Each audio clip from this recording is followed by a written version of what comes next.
Good morning students. कल हम लोगों ने बार्टर सिस्टम के बारे में जाना था। आज हम स्टार्ट करेंगे फॉर्म्स ऑफ मनी। वैसे तो मैंने कल मनी की डेफिनेशन आपको बता दी थी, पर मैं आपको अगेन बता देता हूँ कि मनी क्या है। ठीक है, money is what money does.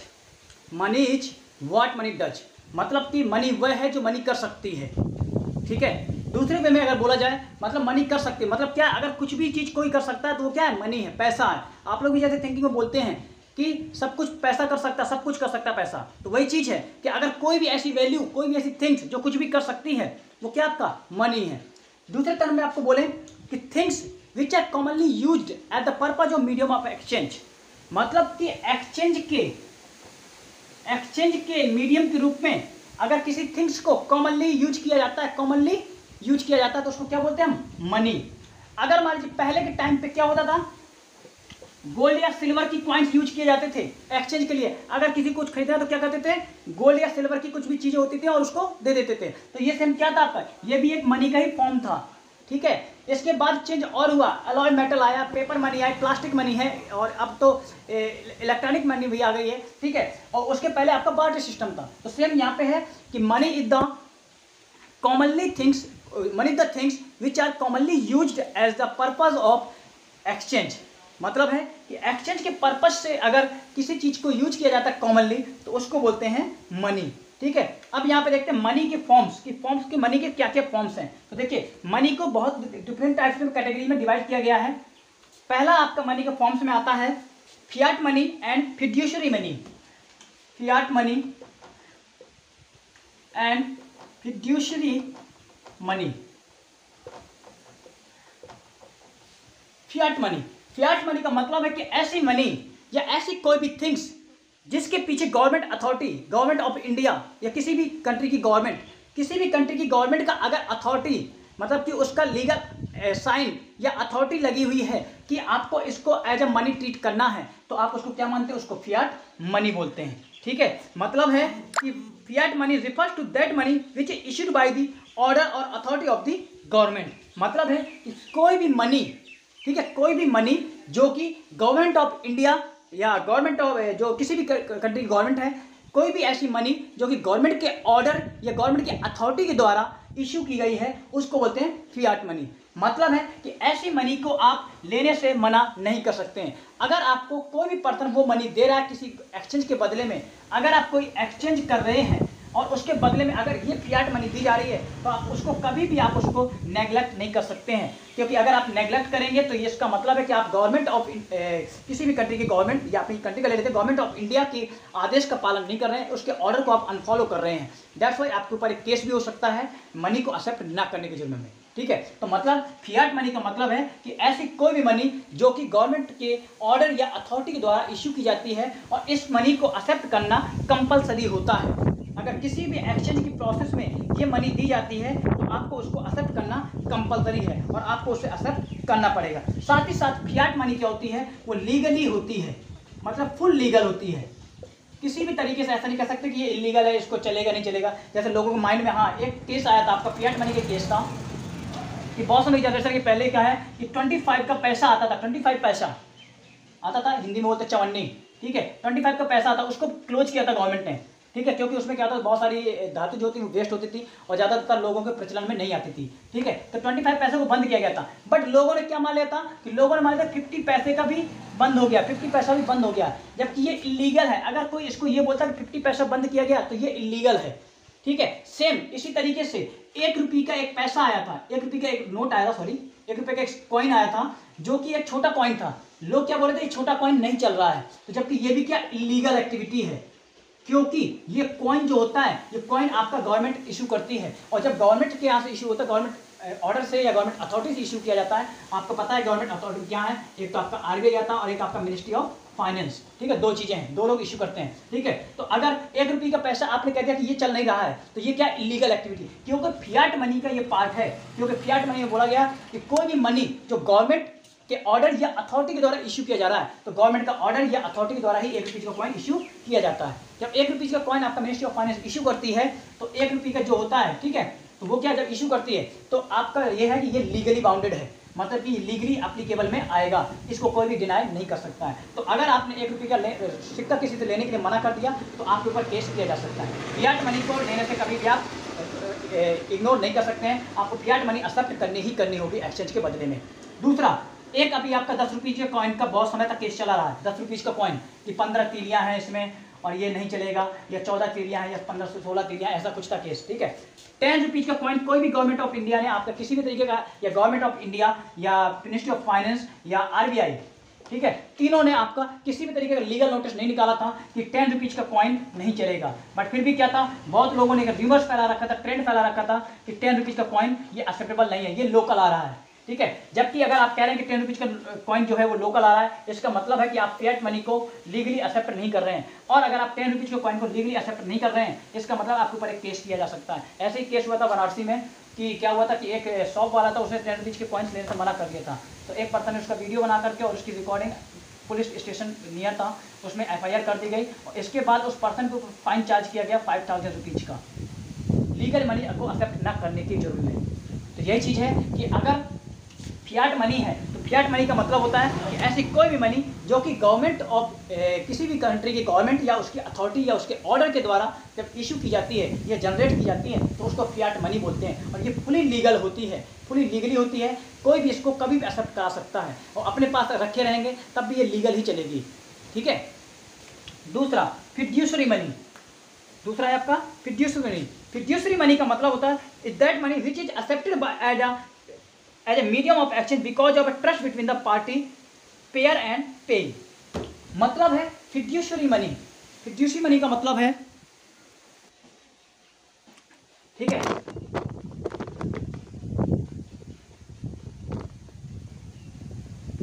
अब आपका है फिड्यूसरी मनी।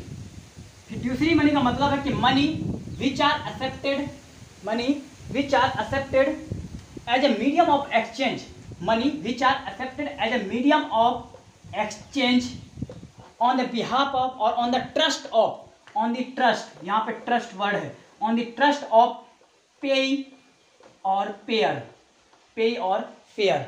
अगर पेई और पेयर के बीच में ट्रस्ट है और ट्रस्ट के बिटवीन अगर आप किसी भी मनी को आप मीडियम ऑफ एक्सचेंज एक्सेप्ट करते हैं तो उसको बोलते हैं फिड्यूसरी मनी, ठीक है। मतलब है कि आप किसी भी थिंग्स को as a medium of exchange accept करते हैं on the behalf of trust, मतलब कि दो पार्टी के बीच में एक एक्सचेंज हो रहा है और उनके बीच में किसी थिंग्स को आप as a medium as a money accept कर रहे हैं एक्सचेंज के लिए, तो उसको आप बोलते हैं फिड्यूसरी मनी। यहाँ पे ये है कि उन दोनों के ट्रस्ट पे ही होना चाहिए।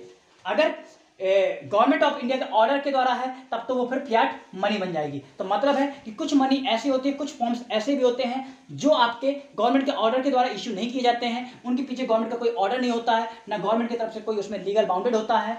सिर्फ क्या होता है कि वो दो लोगों के ट्रस्ट के बीच में होता है कि उन दोनों का ट्रस्ट है, इसलिए उन लोगों ने उसको as a medium of exchange मतलब मनी का फॉर्म दिया है। जैसे इसके एग्जाम्पल आ जाते हैं चेक्स, चेक आप बिल्स रिसीवल भी मान सकते हैं, बिल्स रिसीवल, या आप जानते हैं ना हुंडीज, ये चीजें हैं, अकोमोडेशन बिल्स, तो यही चीजें चेक्स। चेक्स क्या होता है, चेक्स में कभी भी गवर्नमेंट ऑफ इंडिया या RBI या फिर कोई भी पर्सन ये नहीं कहता कि आपको चेक एक्सेप्ट करना ही करना है। सपोज मान लीजिए आप चेक लेके गए और सामने वाले पर्सन से बोला लीजिए ये चेक एक्सेप्ट कीजिए, तो ऐसा आप उसके ऊपर लीगली आप बाउंड नहीं कर सकते कि उसे एक्सेप्ट करना होगा। ये सिर्फ उसके ट्रस्ट पे डिपेंड करेगा, अगर वो चाहेगा तो वो एक्सेप्ट करेगा, नहीं चाहेगा तो एक्सेप्ट नहीं करेगा। हाँ, अगर आपने फियाट मनी दी है, फियाट मनी क्या आपके कॉइन्स और पेपर नोट, कॉइन्स और पेपर नोट, ये दो चीज आती है फियाट मनी, ठीक है। अगर आपने फियाट मनी दी है, कॉइन्स और पेपर नोट दिए, तब तो उसको एक्सेप्ट करना ही करना होगा, कुछ भी कंडीशन हो जाए। बट अगर फिड्यूसरी मतलब इसके अलावा पेपर मनी और कॉइन्स के अलावा आप कुछ और देना चाहते हैं, चेक्स देना चाहते हैं, बिल्स रिसीवल एक्सेप्ट करना चाहते हैं, तो ऐसी कंडीशन में चेक्स जो होते हैं वो गवर्नमेंट की तरफ से कोई भी ऑर्डर के द्वारा इशू नहीं किए जाते हैं, ना गवर्नमेंट का कोई ऑर्डर होता है, इसलिए आप किसी भी पर्सन को, सामने वाले को आप फोर्स नहीं कर सकते कि आप इसको एक्सेप्ट कीजिए।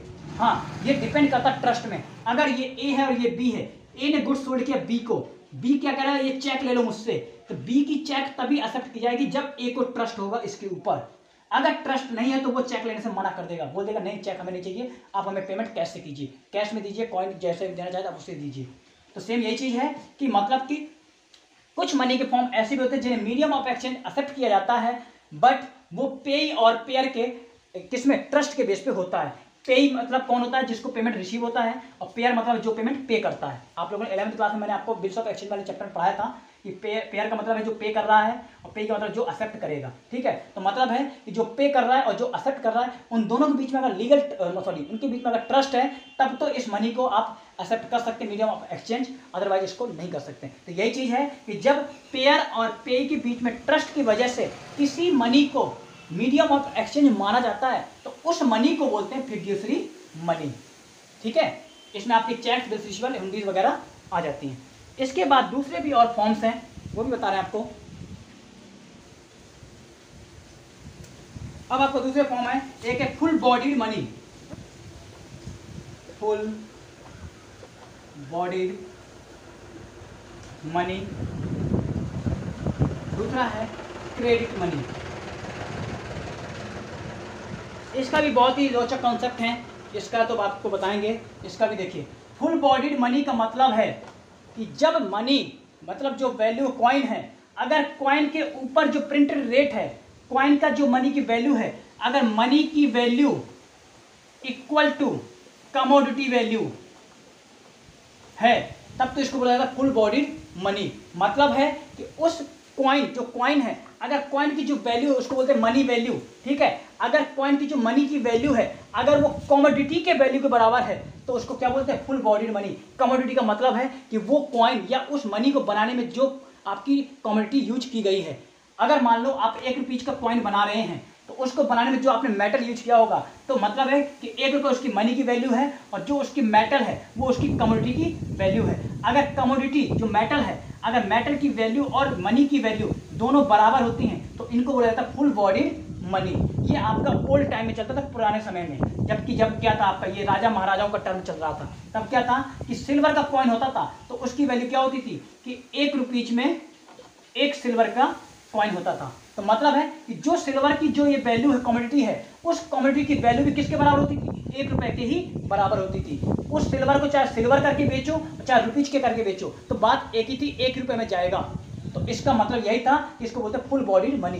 कि मतलब जैसे मान लो कि ये है 500 रुपए का है, तो मतलब है कि चाहे आप इसको बेचो, चाहे 500 रुपए का इसका नोट बना के बेचो, तब भी आपका उतने में ही जाएगा। तो सेम यहाँ था कि चाहे आप सिल्वर मतलब चांदी को बेचो, तब भी 1 रुपए में ही जाएगा, और चाहे उस सिल्वर का पिघला करके कॉइन बनाकर ही बेचो, तब भी वो 1 रुपए में ही जाएगा। तो यही चीज था यहाँ पे कि जब आपकी जो मनी की वैल्यू है और जो आपकी कमोडिटी की वैल्यू है, कमोडिटी मतलब है जो कमोडिटी यूज की गई है उस वैल्यू को, मनी को बनाने के लिए। तो मतलब है कि जब मनी की वैल्यू और कमोडिटी की वैल्यू दोनों ही इक्वल होती हैं, तो उस टाइम पे उस मनी को बोलते हैं फुल बॉडीड मनी। ये आपके ओल्ड टाइम पे चलती थी, जब गोल्ड और सिल्वर के कॉइन चलते थे। गोल्ड और सिल्वर कॉइन चलते थे, मतलब होता था कि जैसे हमारे पास एक सिल्वर का कॉइन है, उसको हम बेच के हमें क्या मिल रहा है, हमें 1 रुपए की वैल्यू का कुछ भी चीज़ मिल रहा है। तो मतलब है कि चाहे उस सिल्वर पे 1 रुपए का कॉइन छपा हुआ है, तो चाहे हम उसको बेच दें, चाहे हम उसी सिल्वर को पिघला करके धातु बनाकर भी बेच दें, तब भी वो 1 रुपए में ही जाएगा उतना। जैसे 10 ग्राम का सिक्का था, वो 1 रुपए में जाता था। तो मतलब है कि चाहे 10 ग्राम का सिल्वर बेचे तो भी 1 रुपए में जाएगा, चाहे उस 10 ग्राम के सिल्वर को एक सिक्के के रूप में बना के बेचे, तब भी वो 1 रुपए में ही जाएगा। तो मतलब है कि 10 ग्राम के सिक्का, मतलब ये क्या है, 10 ग्राम क्या है, उसका कमोडिटी की वैल्यू है, वो भी क्या 1 रुपए के बराबर है, और उसके एज अ मनी की वैल्यू भी क्या है, 1 रुपए के बराबर है। ठीक है, तो यही चीज है कि जैसे जब सिक्का चलते थे, तो मतलब है कॉइन चलते थे सिल्वर और गोल्ड के, तो अगर सिल्वर का कॉइन है उसके ऊपर 1 रुपीज लिखा है, तो इसका मतलब है कि वो जो सिक्का है उसकी वैल्यू क्या 1 रुपए है, तो वो उसकी मनी वैल्यू है। अगर उसकी धातु की वैल्यू देखें, जो वो मेटल यूज किया गया है, अगर उस मेटल को हम पिघला दें, उतने ही मेटल को जितने में वो बना हुआ है, अगर उस मेटल को पिघला दें और फिर बेचें, तो वो मेटल भी 1 रुपए में ही बेचा जाएगा। तो इसका मतलब है कि चाहे आप उस कमोडिटी को बेचो और चाहे उस कॉइन को बेचो, तो वैल्यू आपकी एक ही रहेगी। तो ऐसी धातुओं को, ऐसी मनी को बोला जाता है फुल बॉडीड मनी। मतलब कि जब आपकी कमोडिटी की वैल्यू और उसके मनी की वैल्यू जो मार्केट में चल रही है, उन दोनों को बराबर बोला जाता है, तो उसको बोलते हैं फुल बॉडीड मनी। ऐसा पुराने समय इसलिए किया जाता था क्योंकि अगर मान लो कि इनकी वैल्यू चेंज कर दी जाएगी, तो लोग अलग तरीके से इसका दोहन करते। जैसे कि अगर बोल दिया जाता है कि 10 ग्राम का सिक्का है ये सिल्वर का, और अगर सिक्का है तो वो 5 रुपये में चलेगा, बट जो अगर मेटल होगा तो क्या होगा, वो केवल 2 रुपये में चल पाएगा। तो लोग क्या करते, सभी लोग मेटल को पिघला करके और इसको सिक्के के रूप में डालते और फिर क्या करते, उसको 5 रुपये में बेचना स्टार्ट कर देते, जिस वजह से क्या होता कि नॉर्मल जो चीज़ें होती सिल्वर की वो खत्म हो जाती और सिर्फ क्या हो जाते मार्केट में, केवल कॉइन और कॉइन ही रह जाते खाली। मान लो आप सब कुछ समझ लो कि अगर 10 ग्राम का एक सिक्का है सिल्वर का, तो उसकी प्राइस है 5 रुपीज, ठीक है। और अगर बोला जाए कि 10 ग्राम का हम सिल्वर बेचें वैसे मार्केट में एज ए धातु के रूप में, मेटल के रूप में वैसे बेचें अलग से, तो उसकी केवल हमें 2 रुपये मिल रहा है। तो लोग क्या करेंगे, उसी पूरे सिल्वर को क्या करेंगे, पिघलाएंगे और उसी सांचे में बना करके और क्या करेंगे, वो कॉइन के रूप में बेचना स्टार्ट कर देंगे। धीरे धीरे ये हो जाएगा कि कॉइन बढ़ते जाएंगे और मार्केट में दूसरी सिल्वर की चीज़ें कम हो जाएंगी, दूसरी सिल्वर की चीज़ों की कमी आ जाएगी और मार्केट में कॉइन ही कॉइन हो जाएंगे, जिस वजह से क्या होगा, कॉइन ज़्यादा हो जाएंगे, जिस वजह से क्या होगा, जो प्राइस है उसकी वैल्यू कम हो जाएगी मनी की। जब मनी की वैल्यू कम हो जाएगी तो अल्टीमेटली महंगाई बढ़ जाएगी, ठीक है। तो इसी वजह से किया जाता था कि जो सिल्वर, जो उसकी मनी की वैल्यू है और जो उस कमोडिटी की वैल्यू है, दोनों ही बराबर रखी जाती थी कि चाहे आप उस कमोडिटी को बेच लो, चाहे उस मनी को, उसके कॉइन को बेच लो, बात एक ही रहेगी, ठीक है। अब सेम आता है क्रेडिट मनी। क्रेडिट मनी का मतलब होता है जहां पे money value is more than commodity value, मतलब कि जब आपकी मनी की वैल्यू ज़्यादा हो कमोडिटी की वैल्यू से, तब आप उसको बोलते हैं क्रेडिट मनी। जैसे कि अभी इस नाउ डेज चल रहा है, मतलब इस समय की आपकी जो जनरेशन है आपकी, उस समय इकोनॉमी में यही चल रहा है कि सपोज आपका 1 रुपये का कॉइन है, अभी हमारे पास है नहीं, हम दिखाते कि 1 रुपये का कॉइन है, तो उस 1 रुपये की कॉइन की क्या है प्राइस, 1 रुपये है। बट अगर उस कॉइन को बनाने में जो मेटल यूज किया गया है, अगर आप उस मेटल को बेचना चाहेंगे, अगर आप उस मेटल की वैल्यू निकालना चाहेंगे, उस मेटल की वैल्यू आपकी 1 रुपये से कम होगी। 1 रुपये से क्या होगी, कम होगी, लगभग आपकी 90 पैसा या 95 पैसा होगी, ठीक है। तो अगर आपके मनी की वैल्यू ज़्यादा है कमोडिटी की वैल्यू से, कमोडिटी का मतलब यहाँ पे ये है कि उस मनी के, उस कॉइन को बनाने में जो कमोडिटी यूज की गई है, तो मतलब है कि अगर किसी भी मेटल की अगर मनी वैल्यू ज़्यादा है और उसकी कमोडिटी वैल्यू कम है, तो उस कंडीशन में उसको बोलते हैं क्रेडिट मनी। और इसको भी इसी वजह से किया जाता है कि सपोज इस समय पे अगर हम एक काम कर दें, आपको बोल दें कि जो मनी की वैल्यू 1 रुपये है, बट उसकी जो मेटल यूज की गई है उसकी प्राइस बढ़ गई है। मान लो मनी की जो प्राइस यूज करी वो क्या है, वो 1 रुपये 50 पैसे की है मेटल, तो लोग क्या करेंगे, इस 1 रुपये के सिक्के को तोड़ेंगे और किसी उसमें आग की उसमें भट्टी में उसमें तपाएंगे और जब पिघल जाएगा फिर उसको मेटल के रूप में बेचना स्टार्ट कर देंगे। तो ऐसी कंडीशन में क्या हो जाएगा, मेटल बहुत सारी हो जाएगी और मार्केट से क्या होगा, कॉइन बिल्कुल खत्म हो जाएंगे। Government of India, RBI, ministry of finance के पास एक ये चिंता हो जाएगी, एक ये सिचुएशन आ जाएगी कि यहाँ पर कॉइन बिल्कुल खत्म हो जाएंगे और लोगों के पास केवल क्या होगा, उस मेटल की चीज़ें होंगी।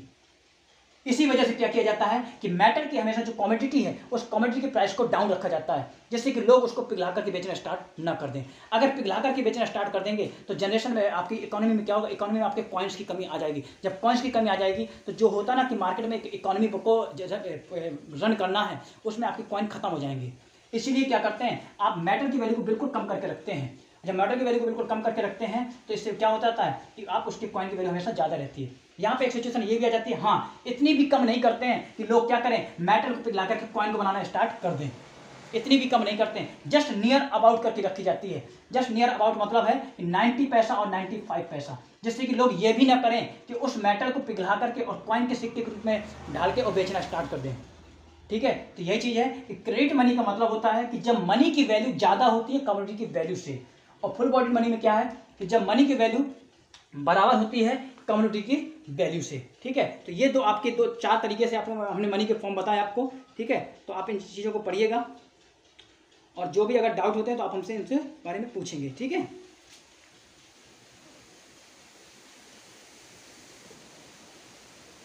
ओके स्टूडेंट्स, सो आप लोग इन चीज़ों का डिफरेंस समझ चुके हैं। बस याद रखिएगा कि फियाट मनी एक गवर्नमेंट के लीगल ऑर्डर के द्वारा इशू की जाती है और फिड्यूशियरी मनी वो गवर्नमेंट के लीगल ऑर्डर के द्वारा नहीं होती है, वो सिर्फ हमारे पे और पेयर के ट्रस्ट पे डिपेंड करती है। फुल बॉडी मनी का मतलब है कि जहाँ पे जो मनी की वैल्यू है, जैसे 1 रुपये, हाँ मनी वैल्यू को हम एक प्रकार से और डिफाइन कर सकते हैं। जो मनी वैल्यू, आप कहेंगे सर ये मनी वैल्यू होती क्या है, मनी वैल्यू का मतलब है कि कॉइन या पेपर नोट पे जो रुपीज प्रिंटेड है, जो प्रिंटेड है कि वो इतना रुपए का वैल्यू है तो उसी को बोलते हैं मनी वैल्यू। अगर किसी कॉइन पे 1 रुपये अंकित है, रिप्रेजेंटेड है, तो मतलब है कि वो क्या मनी वैल्यू क्या उसकी 1 रुपये है। अगर 100 रुपये का नोट है, पेपर नोट, तो उसकी वैल्यू क्या है 100 रुपये है। तो मनी वैल्यू का मतलब है कि कॉइन और पेपर नोट पे जो वैल्यू रिप्रेजेंट होती है, जो वैल्यू प्रिंटेड होती है, उसको मनी वैल्यू कहते हैं, ठीक है। और कमोडिटी वैल्यू क्या होती है? कमोडिटी वैल्यू का मतलब होता है कि उस पेपर को या उस कॉइन को जो बनाने के लिए जो आपने चीज कमोडिटी यूज की, उस कमोडिटी की वैल्यू क्या है।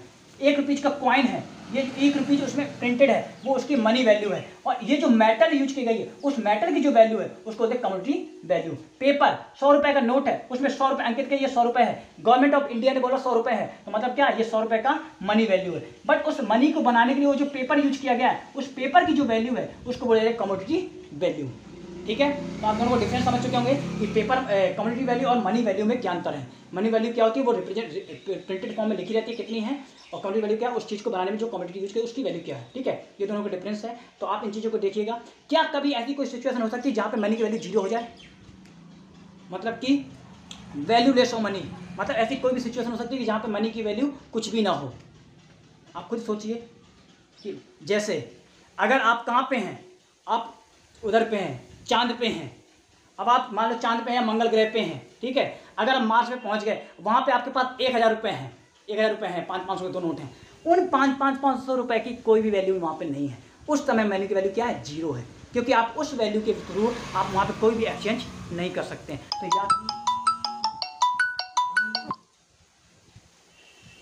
तो स्टूडेंट्स याद रखिएगा कि अगर आप किसी मनी की वैल्यू के बदले में अगर आप एक्सचेंज नहीं कर रहे हैं, तो उस समय उस मनी की वैल्यू क्या रहेगी, 0 रहेगी, ठीक है। जैसे किसी आइलैंड में पहुंच गए, ठीक है। अब आइलैंड में कोई भी आप परचेज सेल वहां पर नहीं हो पा रहा है, तो मतलब क्या, वो जो आपके पास मनी है वो क्या, उसकी वैल्यू 0 है।